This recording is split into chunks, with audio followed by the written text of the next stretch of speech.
Vamos a comenzar entonces en un minutito.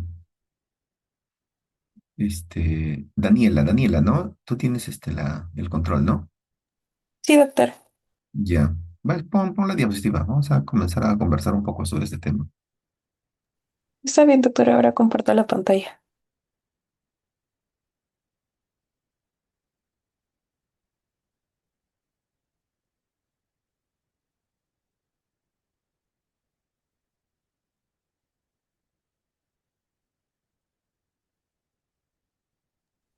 Listo, doctor.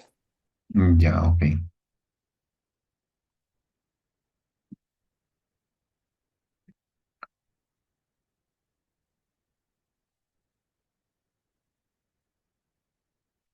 Bueno, ante todo, buenos días. Ya. Este, mm, Hoy día vamos a conversar sobre dos temas importantes, que es el tema de la diabetes gestacional y el tema de las enfermedades tiroideas durante el embarazo de manera mucho más breve. Por en tanto, creo que la diabetes gestacional es una de las principales causas de morbilidad en el embarazo, ¿no? Entonces, creo que revierte mucha importancia hablar un poco más sobre diabetes gestacional porque la proporción de mujeres que están en un proceso en su etapa reproductiva, pero que están en sobrepeso, en obesidad, obviamente las últimas décadas se ha incrementado sustancialmente y de hecho que desencadenan un diagnóstico de diabetes mellitus finalmente. Bueno, definitivamente existen un factor genético predisponente, una herencia familiar que se transmite a través de los genes, ¿no? Pero también existen otros factores de riesgo que son importantes mencionarlos el día de hoy. Y definitivamente el tipo de alimentación desde la vida intrauterina por la primera infancia y la segunda infancia y la adolescencia determinan en gran medida un riesgo mayor cuando la alimentación se hace a base de alimentos con alto contenido de azúcar y de ácidos grasos saturados, colesterol, en fin.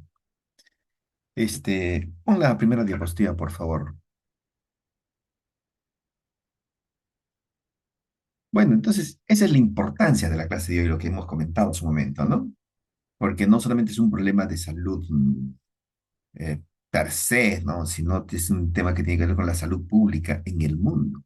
Entonces, como hemos comentado, es una tendencia mundial que es una de las epidemias del siglo, el tema de las enfermedades metabólicas, y de hecho quien dirige, coordina y maneja la salud en el mundo es la Organización Nacional, la Organización Mundial de Salud, que es uno de los brazos de la Organización de las Naciones Unidas, ¿no?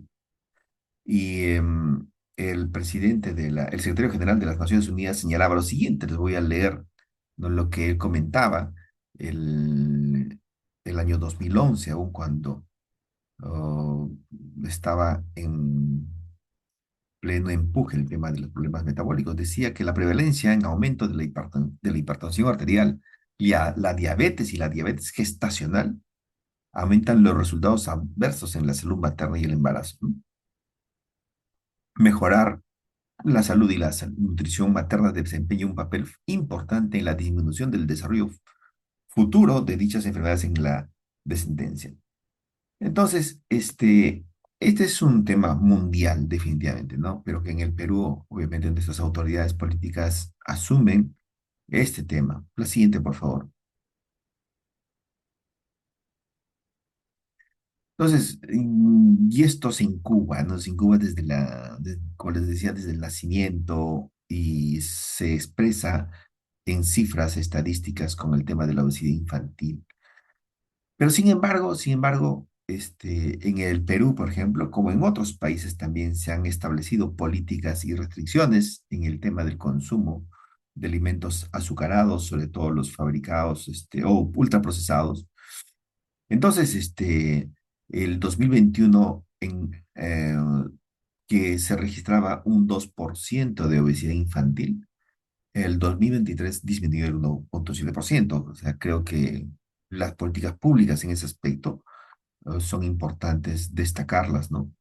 Eh, este, mm, y también, por ejemplo, el sobrepeso infantil que el 2002, el 2021 también, ahí me comí el uno, representaba el 9,1%. El 2023 representaba prácticamente 6,9%, 7%, ¿no? O sea, creo que había una disminución importante desde el punto de vista estadístico. Entonces, el tema de la obesidad tiene que ver con la alimentación, tiene que ver con la actividad física, y creo que en la pandemia, por ejemplo, ha habido poca movilidad de la gente, la población enclaustrada, obviamente con serias limitaciones en las actividades físicas, incrementó sustancialmente también la obesidad, el sobrepeso, sobre todo en las mujeres y en los varones adolescentes, ¿no? La siguiente, por favor. Ya. Entonces, esta es la prevalencia de la diabetes mellitus entre el 2020 y el 2023, ¿no? ENDES, que es una institución que hace estudios estadísticos permanentemente, decía que la prevalencia en personas de 15 años a más de diabetes era el 5,5%. El en del 2020 decía que era 4,5%, entonces había un incremento entre el 2020 y el 2023 en el diagnóstico de diabetes mellitus, ¿no? El Instituto Nacional de Salud entre el 2014 y el 2022, entre los adultos de 50 a 59 años, decía que había incrementado los diagnósticos de diabetes entre 6,8% a 10%, ¿no? Y en los adultos de 60 años a más, de 8,2% a 13,7%. O sea que creo que confirman los temores que uno tiene, o por lo menos las tendencias en el mundo también sobre los diagnósticos de diabetes gestacional. En contraparte es la otra estadística que les he mostrado anteriormente sobre el tema del sobrepeso y la obesidad infantil, que me parece por lo menos algo de esperanza como para poder controlar a las futuras generaciones de estos problemas metabólicos, ¿no? La siguiente, por favor. La siguiente. Ya. Entonces, lo que le comentaba, ¿no? El Estado peruano dicta políticas públicas sanitarias para controlar el consumo de alimentos que pueden desencadenar síndromes metabólicos, ¿no? Entonces, uno de ellos es el tema de los autógonos, y creo que sería importante, y por eso me parece, ya varios años, me parece, de haberse implementado esta política, me parece que está dando resultados. Ojalá que vayamos en esa dirección. Sigamos, por favor. La siguiente. Entonces, la diabetes mellitus, la diabetes per se. Puede haber una diabetes autoinmune, diabetes mellitus tipo 1, una diabetes tipo 2, clásicamente con resistencia a la insulina. Otro diagnóstico de diabetes es la diabetes gestacional, ¿no? Y otros tipos monogénicos, medicamentos, exocrinas, etcétera, ¿no? La siguiente, por favor. Este, ¿Qué es la diabetes gestacional? Esa es la pregunta, bueno, para entrar en el tema del día de hoy. La diabetes gestacional es cualquier grado de intolerancia a los carbohidratos que se detecta por primera vez durante el embarazo, ¿no? Independientemente de si persiste o no después del parto, ¿no? Pero de hecho que existe mayor riesgo de que este grupo de población que hace diabetes gestacional finalmente culmine haciendo diabetes mellitus. Pero vamos a ver los detalles, en qué momento se hace el diagnóstico, cómo se hace el diagnóstico, que es importante puntualizarlo. La siguiente, por favor. Entonces, seguimos con el tema de diabetes gestacional, y aquí hay un poco de epidemiología sobre propiamente diabetes gestacional, ¿no?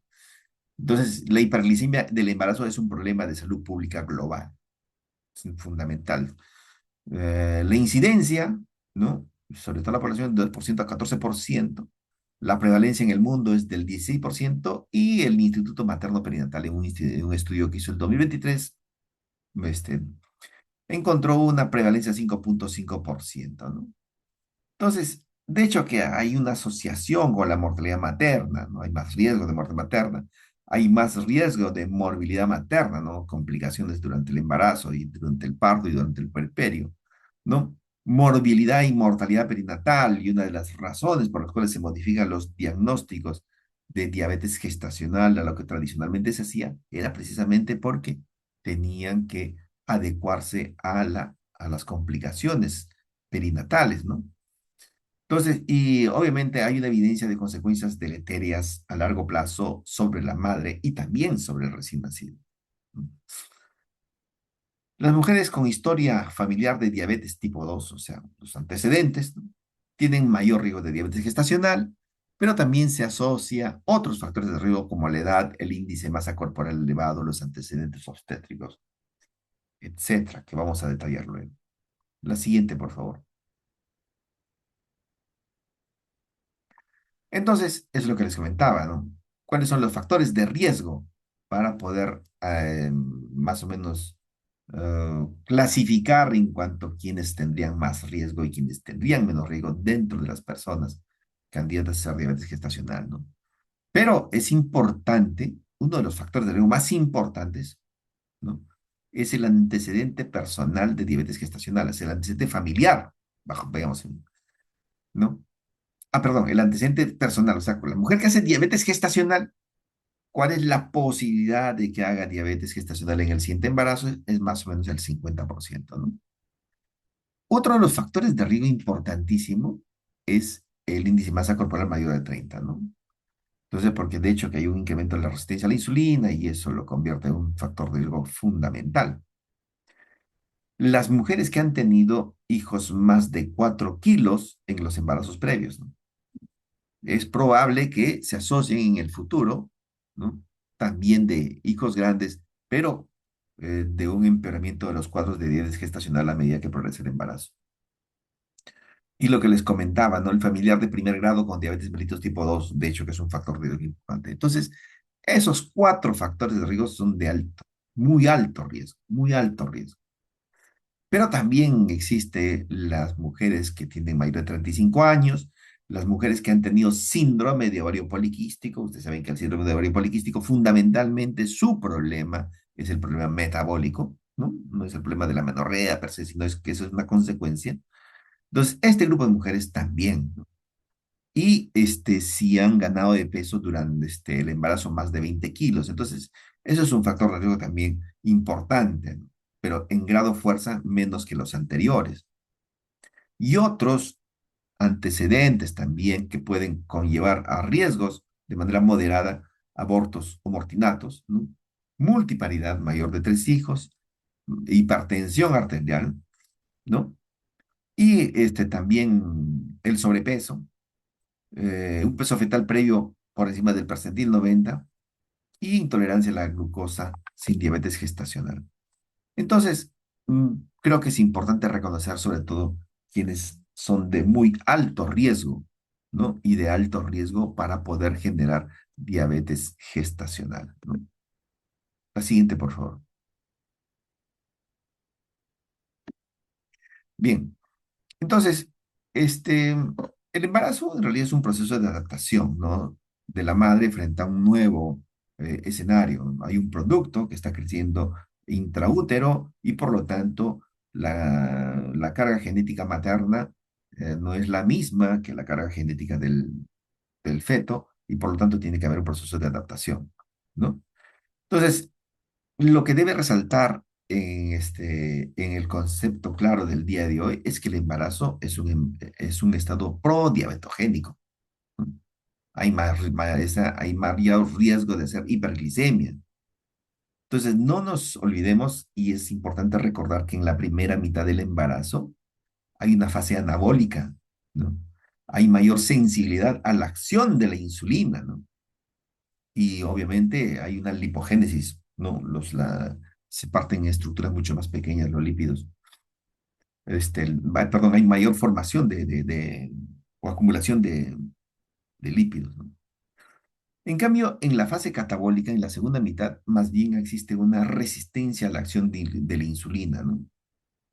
Entonces ahí hay un proceso de lipólisis y un aumento de la glicemia. Entonces, estos dos elementos son importantes para poder hacer el diagnóstico de diabetes gestacional, ¿no? La siguiente, por favor. Y bueno, y creo que es importante entender que hay un proceso fisiológico de, del metabolismo de la glucosa, ¿no? Existen diferentes transportadores que promueven el paso de la glucosa del extracelular al intracelular.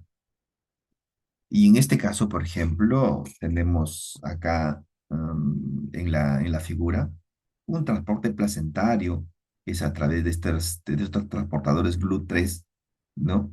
Y GLUT1.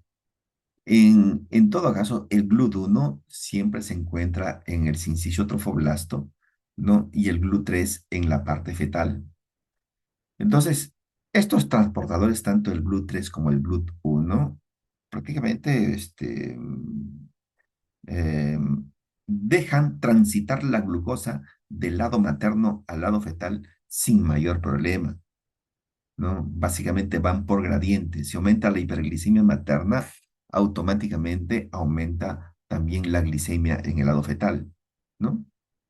Entonces, debemos recordar lo que dice la lámina en la parte inferior, que en el lado materno, entre la semana 24 a 28, hay un incremento del lactógeno placentario, del cortisol, de la progesterona, de los estrógenos y la prolactina.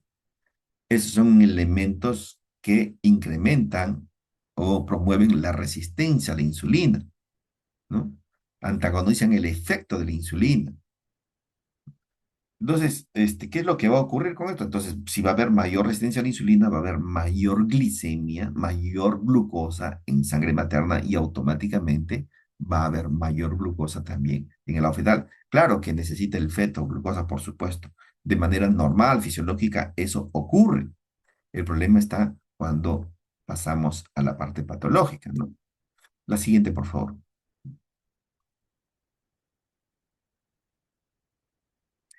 Entonces, lo que les comentaba, ¿no? La hiperglicemia materna automáticamente se va a traducir en una hiperglicemia fetal, ¿no? Y a medida que exista más glucosa en el lado fetal, el feto también va a comenzar a producir más insulina porque necesita metabolizar también. Entonces, esta hiperinsulinemia va a generar aumento de la lipogénesis y disminución de la lipólisis, ¿no? Y por lo tanto, va a promover un crecimiento fetal excesivo. La siguiente, por favor. Entonces, es lo que normalmente debe ocurrir esta lámina para poder entender cómo es el tema del transporte de la insulina, ¿no?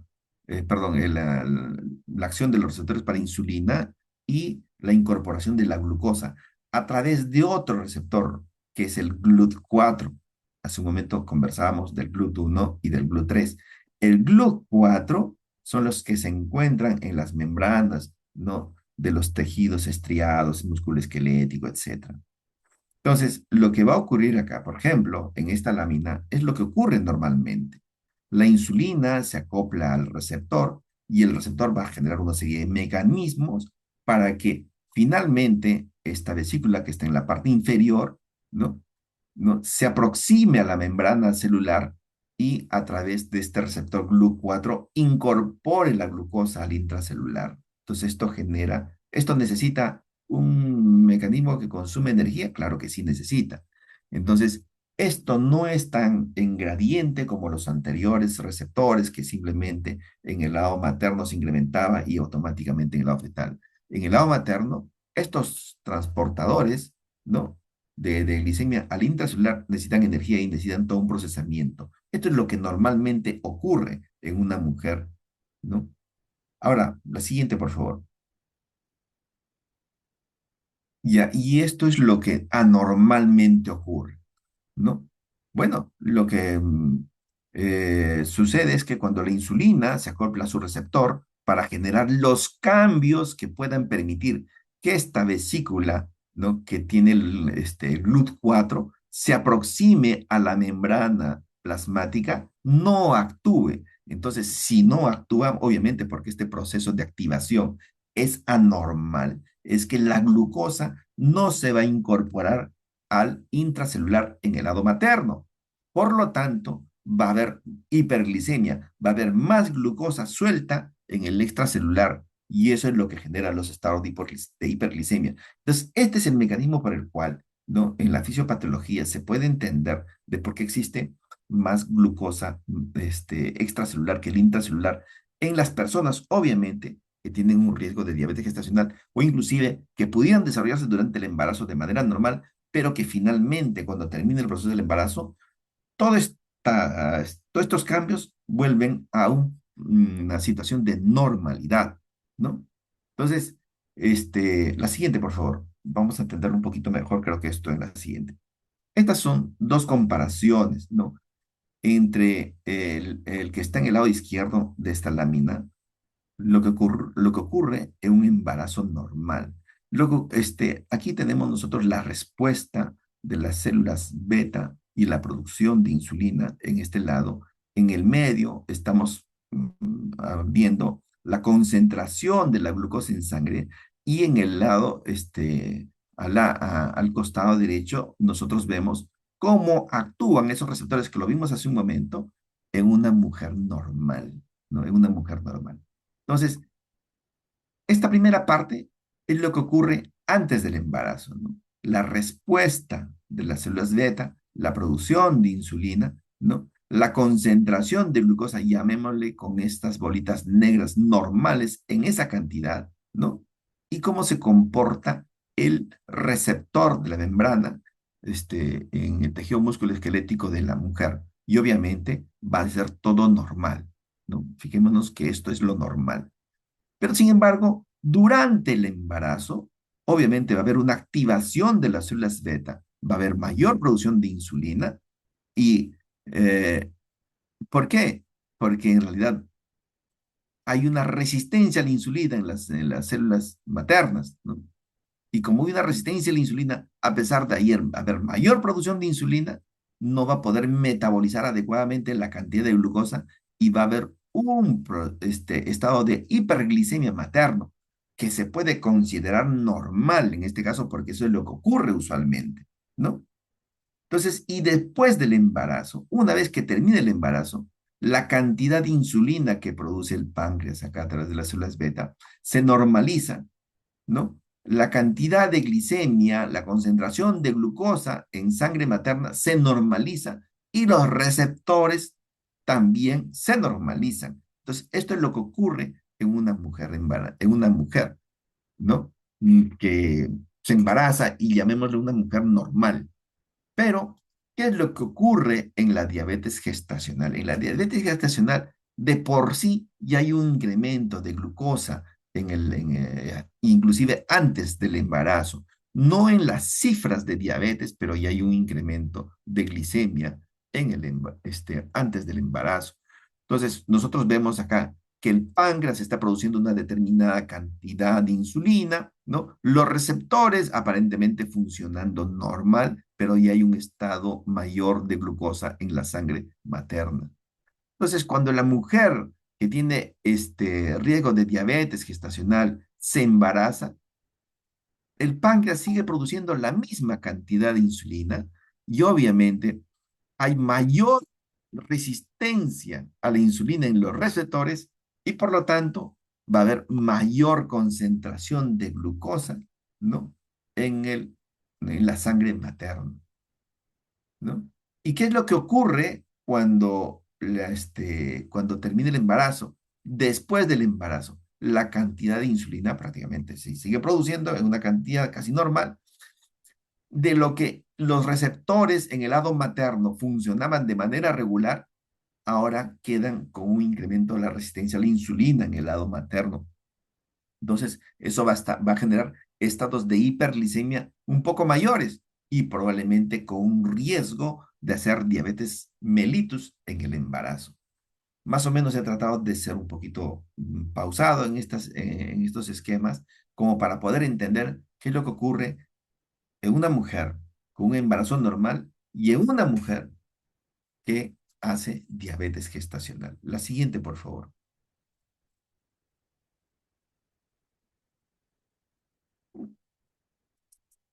Entonces, nosotros hemos visto que los riesgos de diabetes gestacional están relacionados a la anemia, a la inactividad física, a la obesidad, a la composición dietética, al síndrome de ovario poliquístico, a los antecedentes de diabetes gestacional, en fin, todo lo que hemos comentado, ¿no? Al índice de masa corporal mayor de 30, hemos hablado de obesidad, ¿no?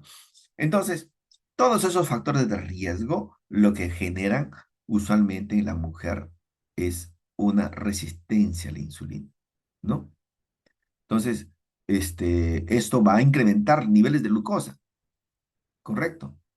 Y esos niveles de glucosa por los receptores, perdón, por los transportadores, que prácticamente son una puerta abierta para que la glucosa entre sin ningún problema al lado fetal. Entonces va a hacer que en el feto se incremente la producción de insulina, hay un hiperinsulinismo en el feto, ¿no? Y por lo tanto va a haber un crecimiento fetal porque tiene mayor sustrato el feto para poder utilizarlo, ¿no? Y al tener mayor sustrato, obviamente, crece más el bebé, se generan fetos grandes, más de 4 kilos, más de 4 kilos y medio, y con una serie de características, ¿no? Entonces, ¿qué es lo que ocurre en la madre? Existen algunos riesgos, ¿no? Una depresión antenatal, parto pretérmino, preeclampsia, ¿no? Está muy asociado con la preeclampsia, como lo vamos a ver en un estudio que se ha desarrollado para poder establecer los criterios diagnósticos de diabetes gestacional, ¿no? Hay mayor tasa de cesáreas, mayor riesgo de ser diabetes mellitus, mayor enfermedad cardiovascular. En el niño, ¿cuáles son los riesgos que se presentan, ¿no? Macrosomía fetal, hipoglicemia, ¿no? Muerte fetal, obesidad, diabetes mellitus tipo 2 también en el futuro y también enfermedad cardiovascular cuando este chico crezca. La siguiente, por favor.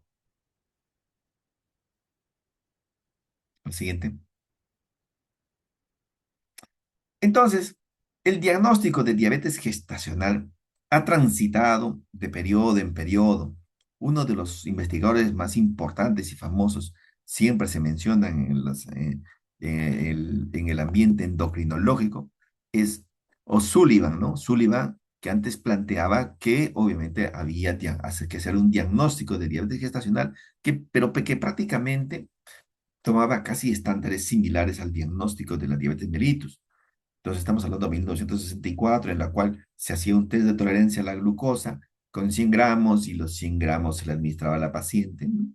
Y establecían una serie de valores. En el 82, Carpenter modifica eso y se da cuenta de que en efecto creo que los valores no eran los que deberían usarse y los que tradicionalmente se usaban y comienza a bajar los niveles de diagnóstico de diabetes gestacional disminuyendo los niveles de glucosa. Entonces, para Carpenter, eh, decía que si en ayunas la mujer tenía mayor de 95 de glicemia ya, y un valor adicionalmente en este test de tolerancia a la glucosa, entonces era diagnóstico de diabetes gestacional. Pero resulta que la historia cambia en un estudio importantísimo, el 2008, el estudio JAPO, que es famosísimo, establece una serie de criterios diagnósticos distintos a los anteriores, ¿no? Entonces, la siguiente, por favor. Dame la siguiente.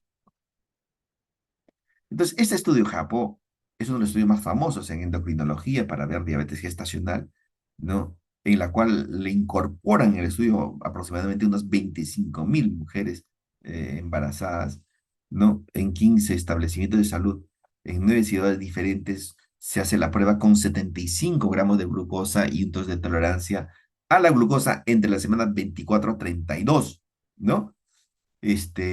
Hay unos factores de exclusión obviamente importantes.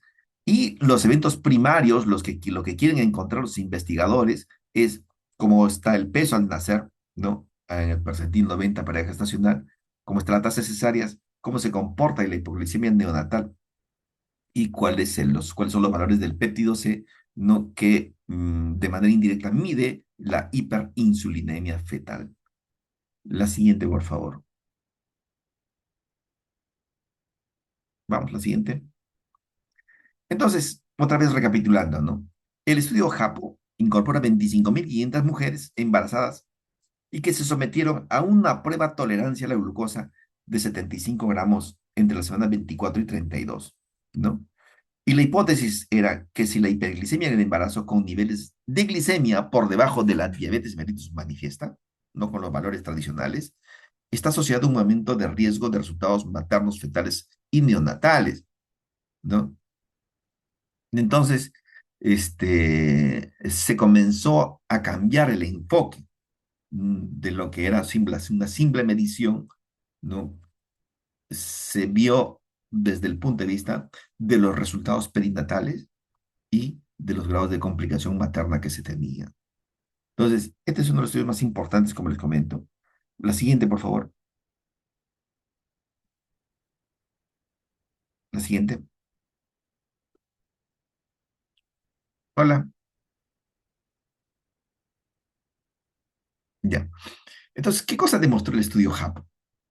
Encontró que aún niveles moderadamente elevados de glucosa, por debajo de los umbrales de diagnóstico de diabetes que tradicionalmente se tenía, se asocian con resultados adversos, como, por ejemplo, en el lado fetal, había un crecimiento fetal aumentado por encima del percentil 90, había un incremento del parto por cesáreas, había un incremento de la tasa de hipoglicemia neonatal, ¿no? Y niveles elevados de péptido C en el cordón umbilical. Vamos, la siguiente. Entonces, el estudio HAP, ¿no? Establece en sus 25.000 población de estudio, 25.000 personas en población de estudio, 7 categorías, todos de acuerdo a los niveles basales y a los valores de glicemia que se encontraron a la primera hora o a las 2 horas. Primero, obviamente, había una consideración importante que tenían que estar en un ayuno de 8 horas, ¿no? Y a las mujeres luego de la toma de muestra basal, se les daba 75 gramos de glucosa, ¿no? Y obviamente hacían una medición a la primera hora y a la segunda hora. El riesgo aumentó en 1,75 veces, ¿no? De complicaciones perinatales a partir de la categoría 5, ¿no? O sea, cuando las mujeres estaban, por ejemplo, con una glicemia basal de 90 a 94, aumentaban los resultados perinatales adversos, ¿no? Y obviamente coincidía con los valores de a la hora y a las 2 horas de una población que prácticamente estaba en riesgo luego de haber concluido este estudio. Entonces, vayamos a ver la siguiente red, vamos a tratar de entenderlo un poco mejor. La siguiente, por favor. Entonces, estos son los estudios, las 4 principales variables primarias que buscaron los de HAP. Mira, entonces acá primero en esta figura hay una asociación entre el ponderado fetal por encima del percentil 90 y la glucosa. Y el grupo que estaba en la categoría 5, ¿no? ¿Cómo incrementó abruptamente, de manera importante, de manera mucho más acelerada, los ponderados fetales de los fetos por encima del percentil 90? Entonces, esto ya nos daba, por ejemplo, una idea de que las mujeres embarazadas calificadas en la categoría 5 tenían mayor riesgo de tener un embarazo con un ponderado fetal por encima del percentil 90. En el caso de las cesáreas, ¿no? Había un incremento sostenido durante todo la evolución de las categorías, pero a mayor categoría, a mayor grado de glucosa, obviamente hubo mayor tasa de cesáreas. Y esa es una conclusión importantísima, ¿no? En la hipoglicemia neonatal, los que están en el grupo 6 y que prácticamente los que entraban al grupo 7 son los que tenían más riesgo de hacer hipoglicemia neonatal. Y el péptido C, la medición del péptido C, que era para ver el tema de la insulina neonatal o fetal, prácticamente a partir de los que estaban en la categoría 5 se elevó sustancialmente. Eso quería decir que había una mayor respuesta en la producción de insulina en estos productos a medida que aumentaba la glucosa, ¿no? Entonces, La siguiente, por favor.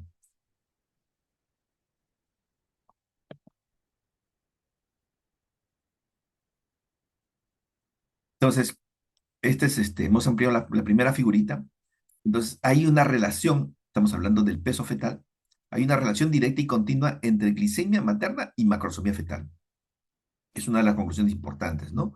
La hiperglicemia materna, incluso moderada, aumenta el riesgo de crecimiento fetal excesivo, ¿no? La siguiente, por favor.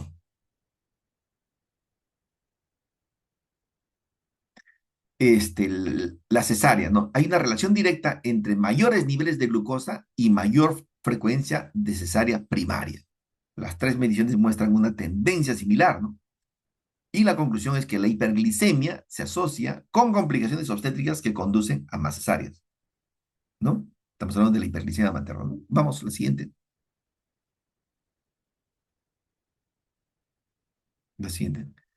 Ahora, ya, está bien. Hipoglicemia neonatal clínica, ¿no? La frecuencia es menor en general, pero aumenta claramente en la categoría más alta de la glicemia, en la categoría 7, especialmente marcada en glucosa en ayunas. ¿Y cuál es la interpretación? Es que los bebés expuestos a hiperglicemia materna pueden desarrollar hipoglicemia postnatal por hiperinsulinismo fetal. ¿Eh? La siguiente, por favor. Y este es el último de los cuatro resultados primarios importantes, ¿no?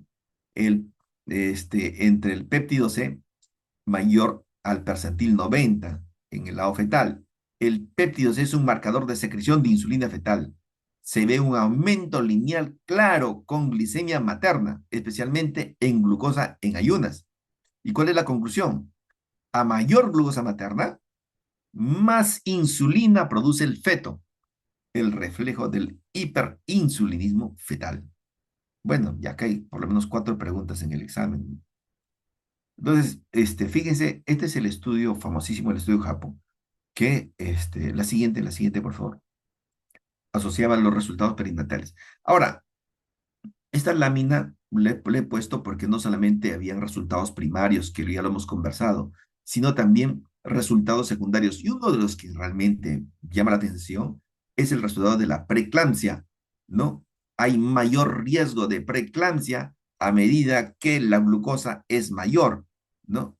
Y el riesgo se incrementa, sobre todo cuando la glucosa es eh, mayor de 92 en ayunas, mayor de 180 en la primera medición y mayor de 140 en la segunda medición. Entonces, por eso hay una asociación así estrechísima entre diabetes gestacional y preeclampsia, ¿no? Que es un también debate permanente en la ginecobstetricia. La siguiente, por favor. Bueno, entonces, ya después de este estudio, la Asociación Internacional de Diabetes en el Embarazo, este, se reúnen en el 2008 y plantean un consenso universal para poder establecer los diagnósticos de diabetes gestacional. ¿No? Y ellos dicen, pues efectivamente, el incremento del riesgo del 75%, ¿no?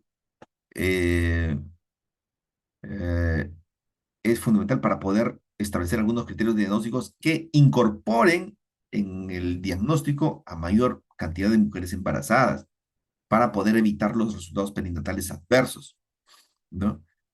Entonces, qué es lo que concluyen en este consenso? Que los diagnósticos de diabetes gestacional, ¿no? Se hacen a través del cribado de la prueba de test de tolerancia con 75 gramos luego de la semana 24 de embarazo, ¿no? Y que en ayunas, si el valor es mayor o igual a 92, entonces el diagnóstico ya está cantado, suficiente. Un solo valor de ayunas de 1 hora o 2 horas hace diagnóstico de diabetes gestacional. Si nosotros encontramos, por ejemplo, en el hospital, una paciente que tiene una glicemia en ayunas, una de 26, 27 semanas, una glicemia de 93, ya no continuamos haciendo el test de tolerancia, simplemente ahí queda el diagnóstico, ¿no? Entonces, a la hora, si es mayor a 180 y a las 2 horas, si es mayor o igual a 153. Entonces, este, ahí se dio un paso importantísimo. La siguiente, por favor, la siguiente. En la actualidad, los criterios diagnósticos de la diabetes gestacional se dan en función a los resultados perinatales, ¿no?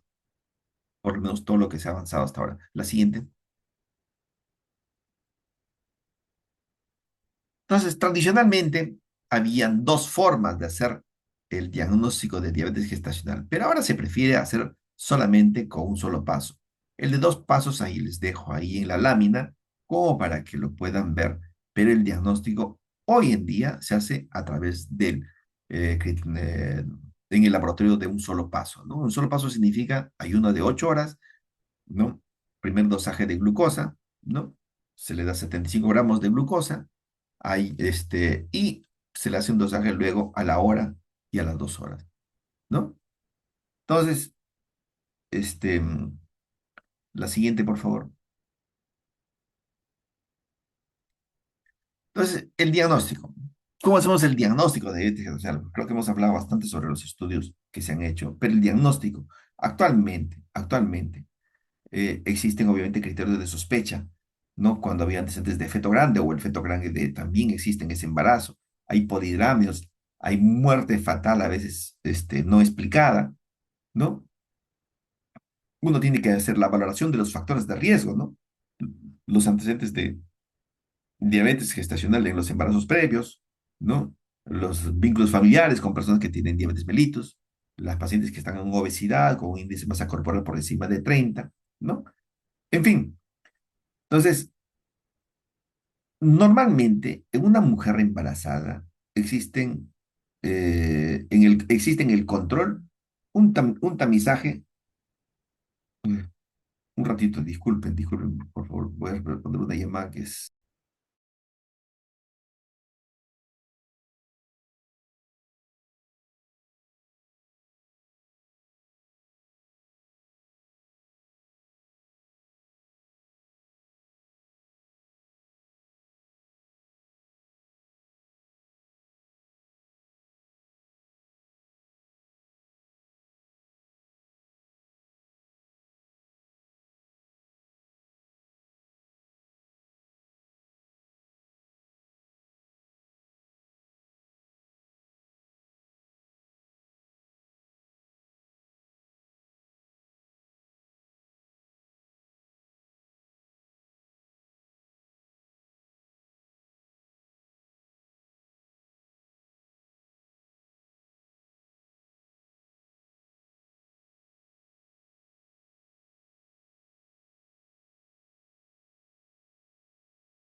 Bueno, disculpen, la verdad que era una llamada importantísima. Bueno, este, entonces, normalmente le decía en la población de las mujeres embarazadas, eh, tomamos una glicemia en el primer trimestre del embarazo, ¿no? Y obviamente eso tiene como función para establecer dos cosas, ¿no? Uno, si los valores están por encima de 126 miligramos por decilitro, podemos establecer de que se trata de una diabetes gestacional, de una diabetes mellitus ya establecida, ¿no? Y lo segundo es que si es que los valores están entre 110 a 125, esos umbrales nos indican una alteración de la glicemia y le llaman disglicemia. Entonces, es una población que no está haciendo diabetes gestacional y tampoco es de diabetes mellitus, pero sin embargo es una población en la cual sí hay que tomarlo con pinzas estos resultados, porque tenemos que manejar adecuadamente el incremento del peso materno.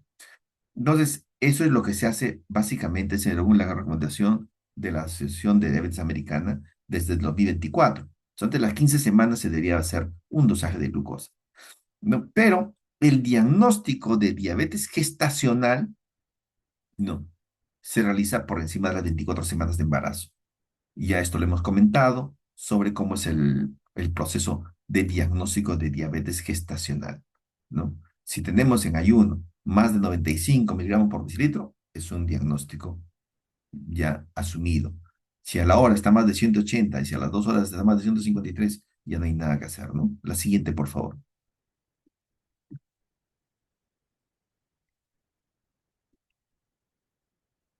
El diagnóstico de diabetes gestacional requiere, obviamente, una prueba de tolerancia a la glucosa. ¿No? Con un solo valor alterado, ya está listo, se hace el diagnóstico, ¿no? Es importantísimo eso. Y les estoy recalcando muchísimo en ese tema. El tamizaje temprano busca identificar estados de disglicemia preexistente y no sustituye a la prueba diagnóstica, o sea, no reemplaza a lo que se va a hacer después, ¿no? La diabetes gestacional puede ser silenciosa, pero debe sospecharse ante un feto grande, polidramios, mortalidad fetal intrauterina inexplicable. La siguiente, por favor. La siguiente. Entonces, estas son las complicaciones de la diabetes gestacional. Léanlo, apréndanlo, que de pronto de por aquí puede salir alguna pregunta, ¿no? ¿Qué es lo que pasa en la madre? ¿Qué es lo que pasa en el feto? ¿Qué es lo que pasa en el recién nacido? ¿Y qué es lo que ocurre en el adulto de ese recién nacido que ha sido producto de una diabetes gestacional? De hecho, que en la madre no solamente existen los problemas de morbilidad, sino también existe de otros relacionados a la hiperglicemia, sino también está asociado a la preeclampsia y hay una mayor tasa de cesáreas, ¿no? Y una cesárea de por sí ya es un problema para una mujer que debería tener un parto vaginal, pero sin embargo culmina en una cesárea que es un procedimiento invasivo que podría tener algunas consecuencias, ¿no? De repente, desagradables, ¿no? En el feto, macrosomía, hipertrofia del tabique interventricular, cardiomiopatía, agenesia del sacro, ¿no? Es importante todas estas cosas. En el recién nacido, ¿qué es lo que causa? Hipoglicemia, lo que hemos comentado, policitemia, hipocalcemia, hipomagnesemia y también ictericia. Y obviamente en el adulto, finalmente, diabetes mellitus, enfermedad coronaria y todos los trastornos de los problemas metabólicos para finalmente llevarlo a una vida un poco, este, mucho más complicada a la que tenemos los que tenemos algún grado de normalidad. La siguiente, por favor. Entonces, hay un control obstétrico de la pacientes con diabetes gestacional. Obviamente hay que monitorizar adecuadamente el embarazo, el feto sobre todo. Una de las garantías de que todo está yendo bien es que el bebé se mueve adecuadamente en el curso del embarazo. Hay que buscar siempre hipertensión arterial crónica. Hay que hacerle glicemias seriadas, ¿no? Hay que descartar infecciones de por sí. Y la evaluación de preferencia, ahora pues se usa el ultrasonido con mucha frecuencia, ¿no? Entonces, ¿qué es lo que nos permite el ultrasonido, ¿no? Evaluación de malformaciones fetales, el monitoreo del crecimiento fetal, ¿no? La circunferencia abdominal por encima del 75% también es un indicativo de un feto que está creciendo aceleradamente. La valoración del líquido amniótico, porque en las diabetes o en la diabetes gestacional hay mayor riesgo de ser polidramios. Ecografía morfológica entre las semanas 18 a 22. Ecodoppler luego de la semana 26, ¿no? Y perfil biofísico luego de la semana 32. La siguiente, por favor. Y es cómo tenemos que hacer el manejo de la diabetes gestacional y ya tenemos el diagnóstico. Obviamente, el lado materno puede tener un manejo farmacológico y un manejo no farmacológico. Usualmente los valores de glicemia dentro de estas pacientes con diabetes gestacional pueden manejarse adecuadamente con la dieta, ¿no? Pero es importante recomendar que debe haber una caminata de 20 a 30 minutos después de las comidas, ¿no? Eso mejora el metabolismo de la glucosa. Y el farmacológico, obviamente, el recomendado cuando se necesita la medicación, cuando están los valores por encima de lo modificable, se utiliza la insulina, ¿no? La metformina es un medicamento opcional que aún está en discusión por las complicaciones fetales que tienen que ver básicamente con el peso fetal, pero que no ha mostrado otro tipo de alteración más que eso. Entonces, la metformina es una opción porque hay personas que son alérgicas, por decir, a la insulina, que son intolerantes y no quieren usar insulina, y la opción es el uso de la metformina, ¿no? Entonces, la dieta es fundamental. La siguiente, por favor. Bueno, entonces uno tiene que individualizar en el primer control prenatal, sobre todo en relación al índice de masa corporal. Si una mujer es bastante demasiada, que tiene un índice de masa corporal menos de 18,5, obviamente su expectativa de crecimiento en el tema del peso materno va a ser un poco mayor, ¿no? Pero si tenemos una paciente con un índice de masa corporal normal, con un peso normal, uno apunta que puede aumentar de peso, debería aumentar de peso entre 11,25 hasta 16 kilos, ¿no? Bueno, digámosle 12, 13 en promedio, ¿no? En cambio, las personas que están con sobrepeso, ya su expectativa de incremento del peso materno debe ser menor, ¿no? De hecho, menos de 11,25, ¿no? Y si está en una obesidad franca con una masa corporal mayor de 30, obviamente la ganancia de peso tiene que ser menor. Y así es lo que nosotros hacemos, lo que usualmente promovemos en las consultas, ¿no? Controlando el peso materno en cada control de embarazo.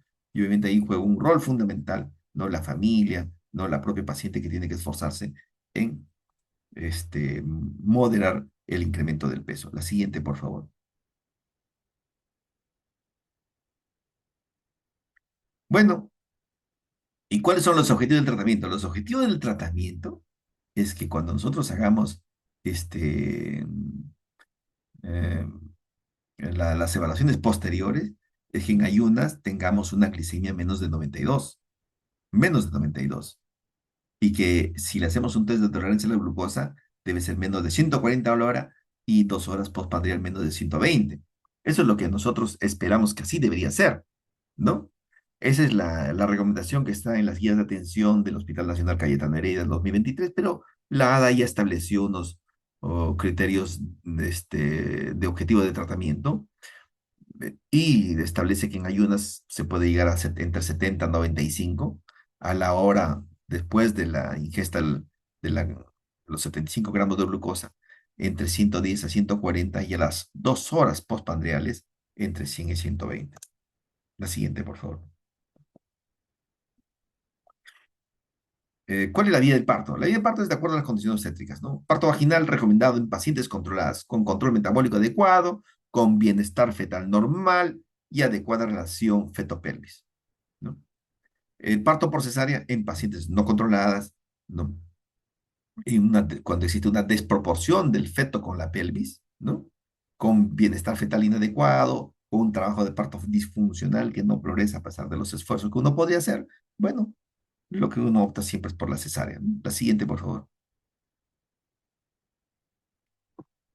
Entonces, en el control postparto, ¿no? Entonces, una vez que el feto nace, ¿en qué momento nosotros vamos a tener que controlar este control de la diabetes gestacional? ¿No? El chequeo se hace entre la semana 8 a la semana 12 después del parto. ¿No? En realidad es el momento más crítico. ¿Y por qué ocurre? Porque las hormonas diabetogénicas prácticamente han caído, y es el momento oportuno para ver cómo está respondiendo de manera normal sin las hormonas diabetogénicas que tenía la mujer durante el embarazo. Entonces, si nosotros encontramos una glicemia en ayunas de 126 miligramos por decilitro, eso quiere decir que ya entró en un estado de diabetes mellitus, ¿no? Que fue la herencia o producto del embarazo con diabetes gestacional, ¿no? Y si el resultado es normal en ayunas menos de 100 y 2 horas menos de 140, podemos decir que está dentro de lo normal. Eso es ya sin embarazo. Entonces, el chequeo es entre las 8 a 12 semanas, ¿no? Entonces, si nosotros no hacemos esto en este grupo de mujeres, entonces perdemos la oportunidad de prevenir diabetes tipo 2, ¿no? Entonces, la diabetes gestacional no es un ente aislado, sino un predictor metabólico futuro, ¿no? La siguiente, por favor. Bueno, hasta ahí hemos hecho diabetes gestacional. Creo que me demoró un poco más en este tema. Me parece que es importantísimo entenderlo, sobre todo cómo se hace el diagnóstico y cómo tiene que ser el manejo, ¿no? Y el control posterior, que es importantísimo, ¿no? Entre las 8 a 12 semanas después del parto, ¿ya? Entonces, brevemente vamos a ver el tema del trastorno tiroideo sin embarazo. A ver, la siguiente, por favor. Bueno, que hay un tema de salud pública también con este tema de de la deficiencia de yodo y los problemas tiroideos, claro que sí, ¿no? El Estado peruano asume como políticas públicas el control del hipotiroidismo y del hipertiroidismo, ¿no? La siguiente, por favor. Entonces, estos son los datos estadísticos, ¿no? Hay una prevalencia importantísima, ¿no? De 4,5% a nivel poblacional de hipotiroidismo en la población general, ¿no? Y en las mujeres embarazadas hay una prevalencia de 2 a 6%, ¿no? Que tienen hipotiroidismo subclínico, hipotiroidismo clínico, ¿no? Fundamentalmente, ¿no? Ahora, hay una prevalencia de hipotiroidismo menor, obviamente, más prevalente es el hipotiroidismo durante el embarazo. La siguiente, por favor. Esta también es fundamental, entenderla, comprenderla y captarla, ¿no? Porque es importante la hormona tiroidea en el embarazo. ¿Por qué? Porque el feto no produce hormona tiroidea. Entonces, depende fundamentalmente de las hormonas tiroideas que produce la mujer, ¿no? Entonces, depende de lo que tenga la mujer. Si la mujer es hipotiroidea, entonces, ¿qué es lo que se va a alterar? Se va a alterar fundamentalmente el desarrollo del sistema nervioso central en una etapa crucial donde existe en el primer trimestre una proliferación de las neuronas, inicio de la migración neuronal, un inicio de la formación de la corteza del hipocampo, etcétera, etcétera, etcétera.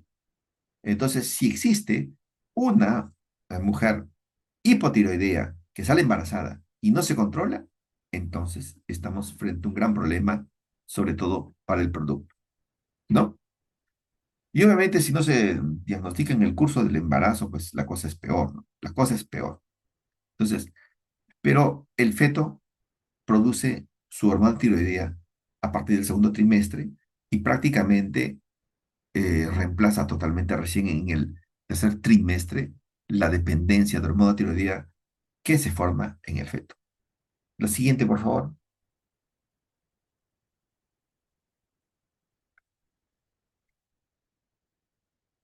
Bueno, estos son los valores de TSH. ¿Qué es la TSH? La TSH es una hormona que se produce en la hipófisis, ¿no?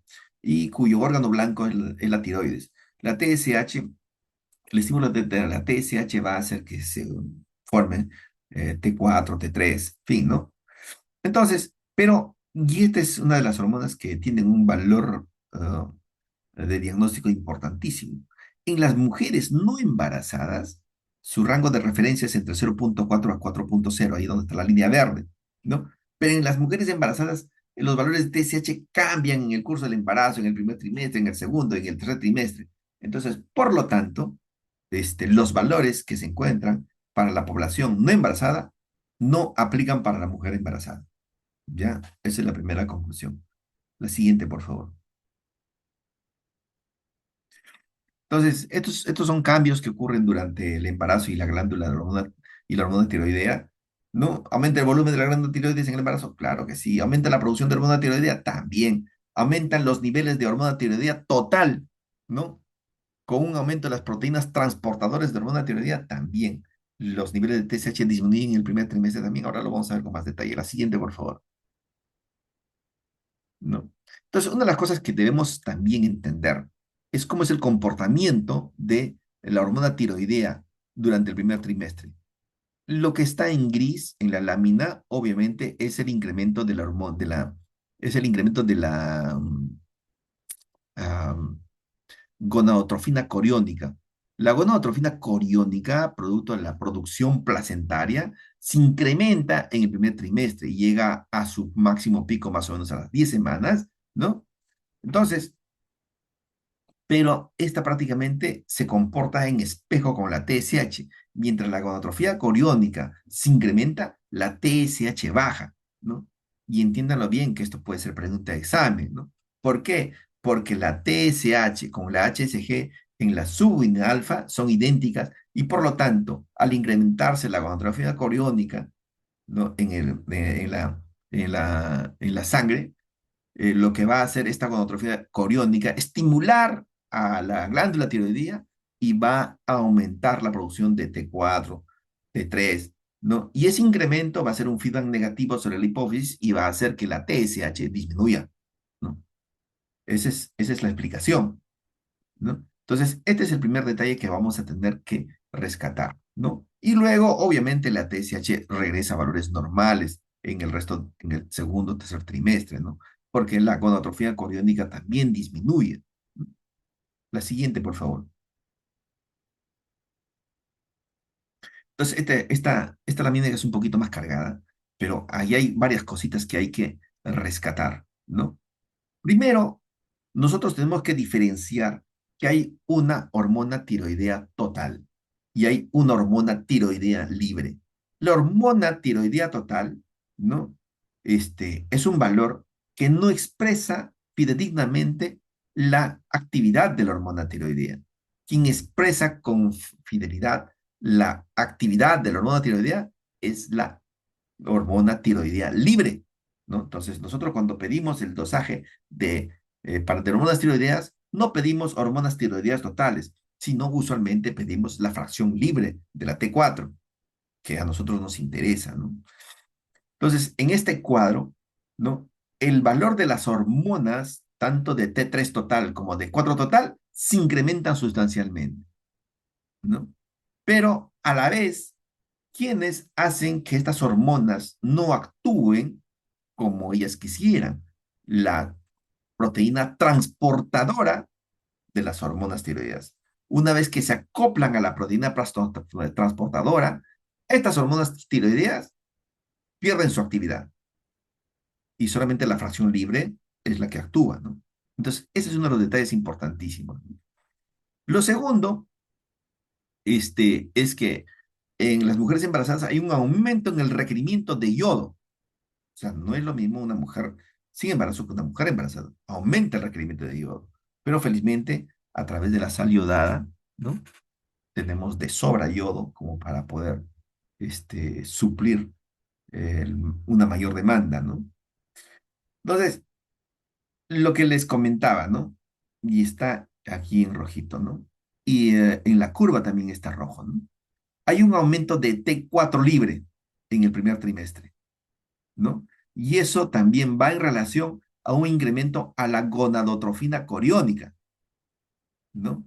Entonces, mayor gonadotrofina coriónica, hay mayor T4 libre.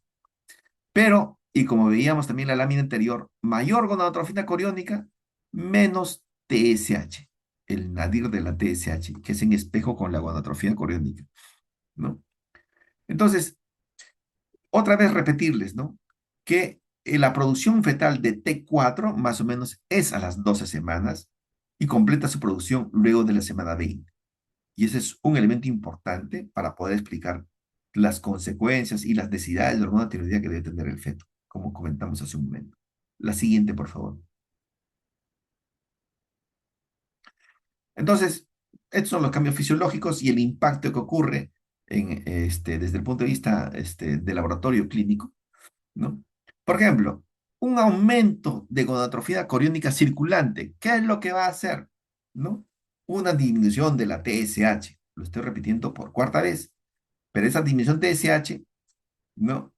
Va a hacer que se aumente el T4 libre. ¿Por qué se incrementa el T4 libre? Y lo digo por segunda vez, porque la gonadotrofina coriónica, al tener una estructura molecular similar a la TSH, ellos van a estimular la hormona tiroidea y van a actuar para estimular la T4, ¿no? Sobre todo la T4 libre. Ahora, el incremento de la síntesis de proteína transportadora, ¿no? De la hormona tiroidea. Entonces, eso va a hacer que el aumento de T4 y T3 total, ¿no? Estén incrementadas estas, pero sin embargo van a estar secuestradas por las proteínas transportadoras, no les van a dejar actuar. Pueden estar aumentadas, por cierto, pero no van a actuar, ¿no? Hay un aumento de la excreción urinaria de yodo y por lo tanto también hay un incremento del requerimiento de yodo. Eso ocurre en todas las mujeres embarazadas. La activación placentaria de la D-iodoidasa, que eso va a generar una degradación periférica de T4 y de T3, ¿no? Y hay cambios inmunológicos con una disminución de niveles de anticuerpos. La siguiente, por favor.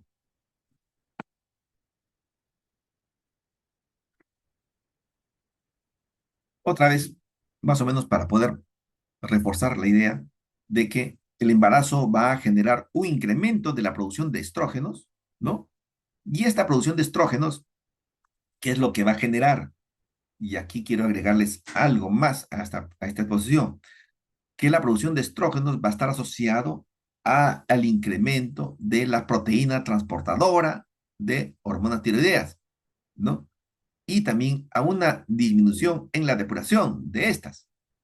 Entonces, por lo tanto, al haber en el acumulado un incremento de la producción de proteínas transportadoras, entonces, em, va a haber mayor hormona tiroidea adherida a estas proteínas, obviamente que no van a actuar como tal, ¿no?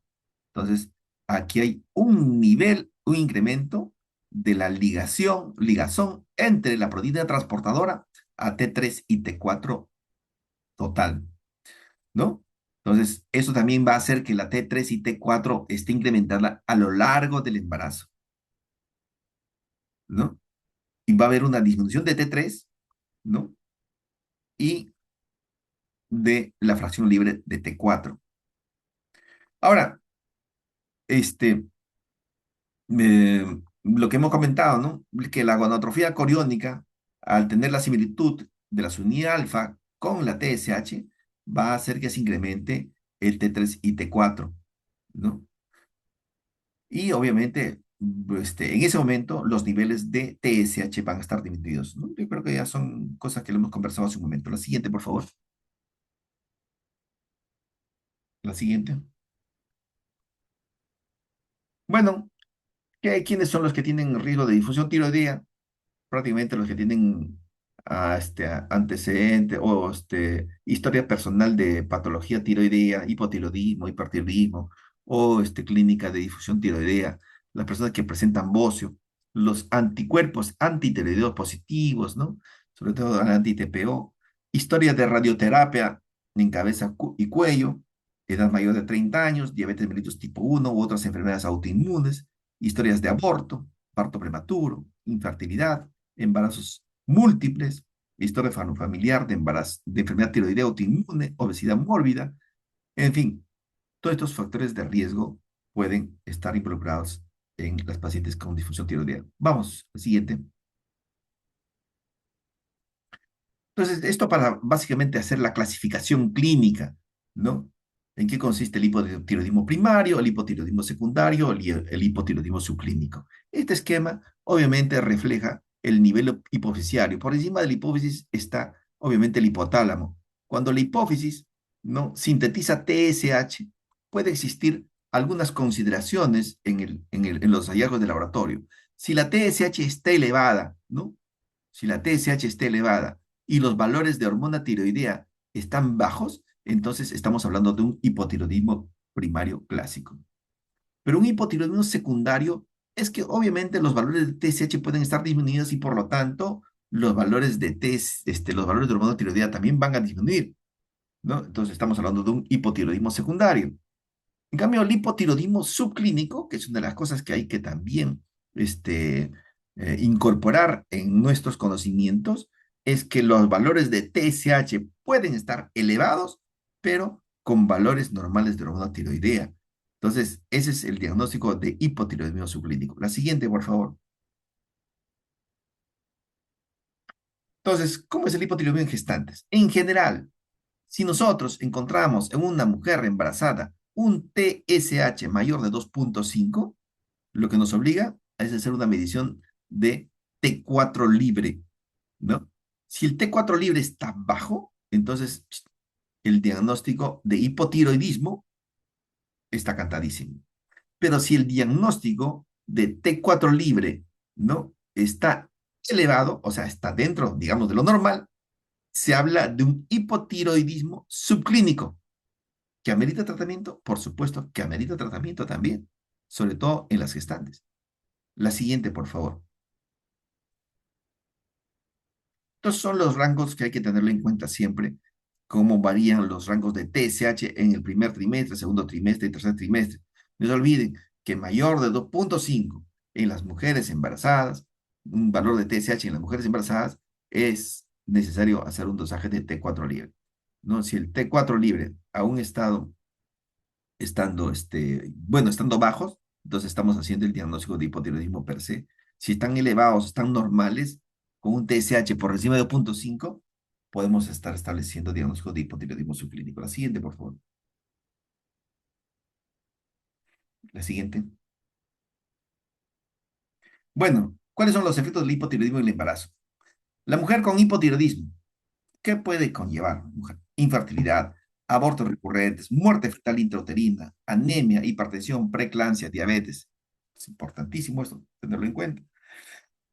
Entonces, ¿y qué pasa con los ciclos de una mujer embarazada con hipotiroidismo, ¿no? Premadurez, bajo peso, muerte fetal, triste respiratorio, ingreso a cuidados intensivos, daño neurológico, que ha sido, creo que, una de las primeras diapositivas que hemos presentado, disminución del coeficiente intelectual, cretinismo, convulsiones y, obviamente, retraso de madurez intelectual, ¿no? La siguiente, por favor. Bueno, a ver, este es un caso clínico, mujer de 27 años con diagnóstico de hipertiroidismo y aborto espontáneo. Interrumpe tratamiento de propiltiurolacilo, ¿no? Por intolerancia al medicamento. Entonces, lo que hace su médico endocrinólogo, le da el tratamiento con yodo radioactivo y obviamente le dice, ¿sabes que no te vas a embarazar por lo menos durante 6 meses?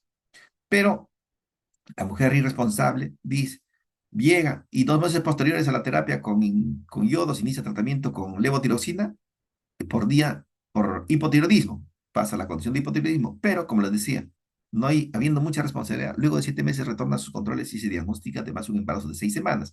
Entonces, cuando encontramos una mujer que ya tiene hipotiroidismo y está en tratamiento inclusive, ¿no? Y resulta acudir a la consulta con su diagnóstico de embarazo, entonces la demanda, como nosotros hemos revisado el día de hoy, la demanda de hormona tiroidea es mayor. Entonces hay que aumentar la dosis de hormona tiroidea. La siguiente, por favor.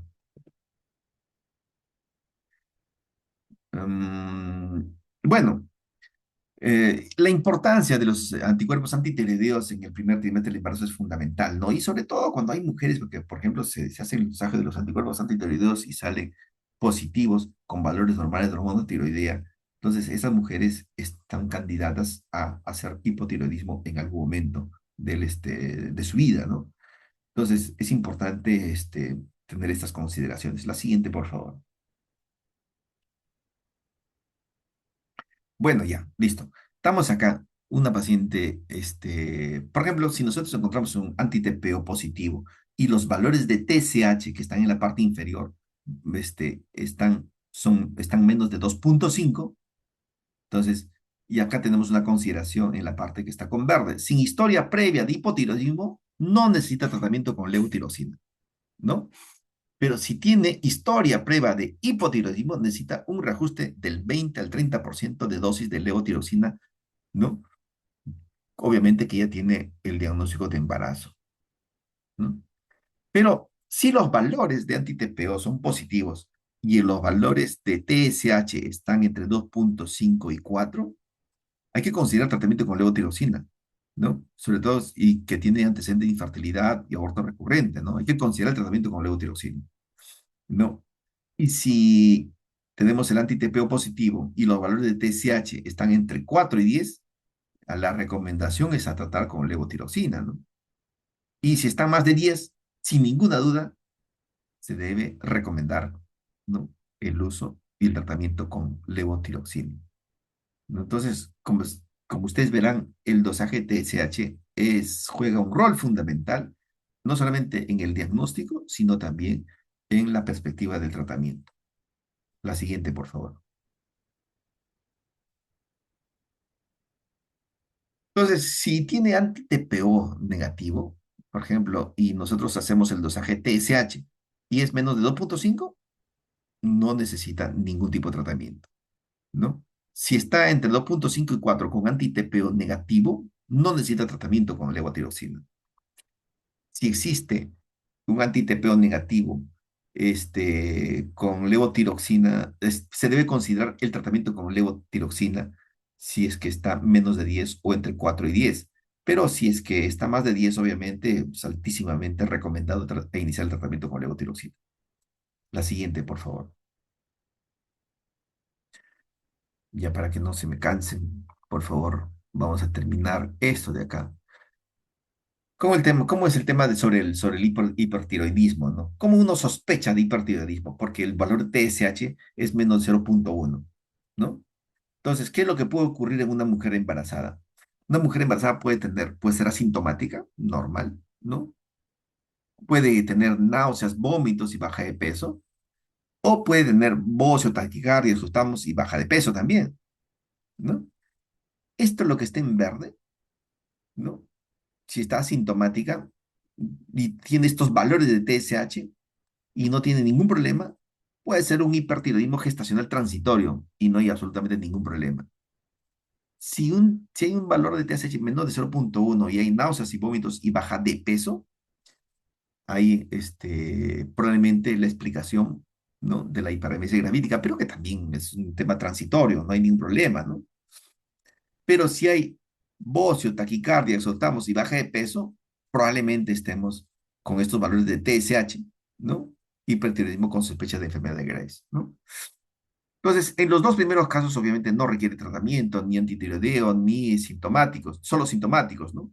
Y en el segundo caso, sí, de hecho, que tiene que manejarlo el endocrinólogo, ¿no? Entonces, en el caso de hipertiroidismo, básicamente esto de acá, pero es importante señalar qué cosas deberíamos pedir, por ejemplo, ¿no? Si nosotros tenemos un TSH menor de 0,1, lo que hay que pedir es beta-HCG, T4 libre, T3 libre y el anticuerpo antirreceptor de TSH, el TRAP, ¿no? Si el TRAP es positivo, entonces probablemente estemos frente a un problema patológico mayor, ¿no? Hipertiroidismo con sospecha de enfermedad de Graves. Si es y asociado a un T4 libre y a T3 libre, ni hablar, ¿no? Y si nosotros tenemos un TRAP negativo, un BTCG muy elevado y T4 libre normal o leve incremento, entonces estamos frente a una situación que no requiere tratamiento ni antitiroideos, solamente sintomáticos, ¿no? Bueno, mis queridos amigos, nos hemos pasado del tiempo esperado, creo. No sé si habrá alguna pregunta, si existe alguna duda, pero creo que he cumplido con la presentación de estos temas que se me han encargado.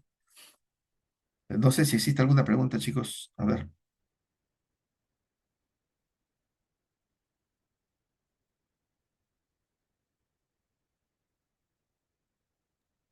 Todo claro, doctor. Bueno, amigos, entonces hay que dar una mirada a esto. De hecho, que voy a incidir sobre todo en lo que les he reiterado, qué cosas deberían este, fijar un poco más como para poder plantear las preguntas del examen. Ya, bueno, les agradezco el tiempo y las disculpas del caso por haber interrumpido su domingo a todos ustedes. Muchas gracias a los que han estado en la reunión del día de hoy. Que tengan un buen día. ¿Ya? Gracias, doctor. Hasta luego.